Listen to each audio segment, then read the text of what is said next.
Welcome to Ask and Learn. Hello students, in this question we have a road.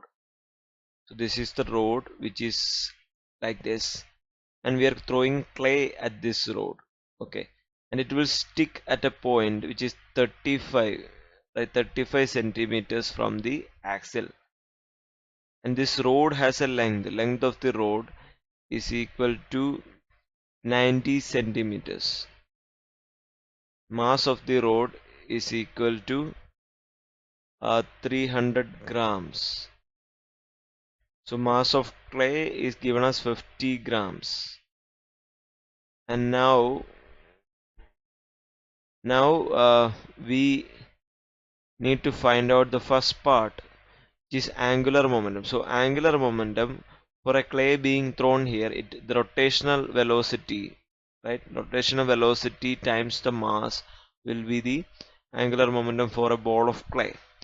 So it will be equal to angular momentum L will be equal to rotational velocity, which is given as V cos theta, right? V cos theta times the mass of the clay, right? Mass of clay. So it will give you mass of the clay here is 50 grams. So that is 0.050 gram times the velocity is 10 meter per second times the cos of theta. Theta here given as 0 degrees. So it is cos 0, that is 1. So you will get a value which will be equal to 0.5 kilogram meter per second square. That will be the angular momentum, right? L. So we found out that value. Now what we need to find out, B part, is the angular velocity omega, right? That is the angular velocity of the road. The angular velocity of the road after the impact we can determine by calculating the so omega will be equal to angular momentum L divided by moment of inertia. So moment of inertia we need to calculate. So moment of inertia after hitting can be calculated as it will be the sticking of this clay here, so after at 35 centimeters.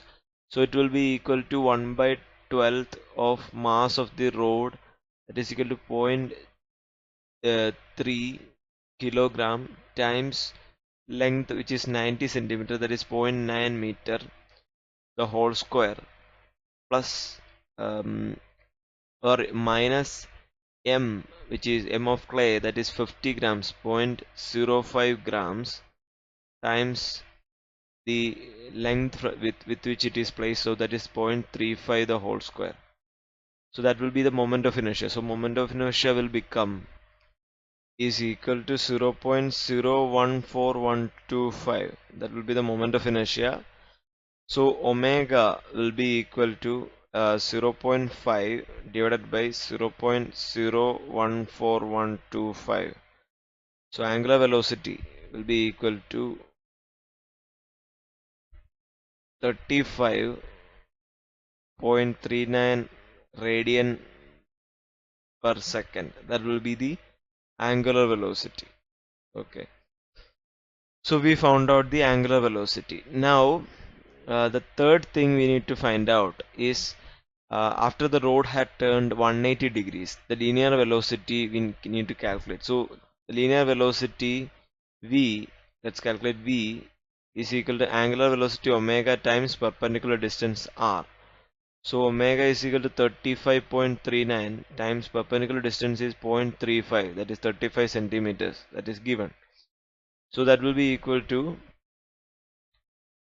12.38 meter per second. That will be the linear velocity after hitting. If after turning 180 degrees. Now we found out that. Now the final part is D, the minimum distance below the axle,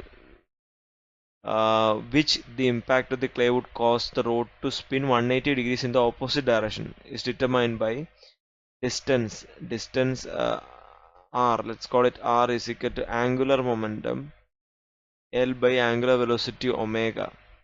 So angular momentum we have found out. So that is equal to 0.5. 0.5 divided by omega we have found out as equal to 35.39. So that will be the distance r. So distance r will be equal to 0.0141 meter. So that will be equal to uh, like 1.4 centimeters. That will be the distance that it has to be. So that's the minimum distance below the axle, which the impact of the clay would cause the road to spin about 180 degrees in the opposite direction, right? In the opposite direction. So this is the actual direction is to the left side, now to the right side. So I hope you find this solution useful. Thank you.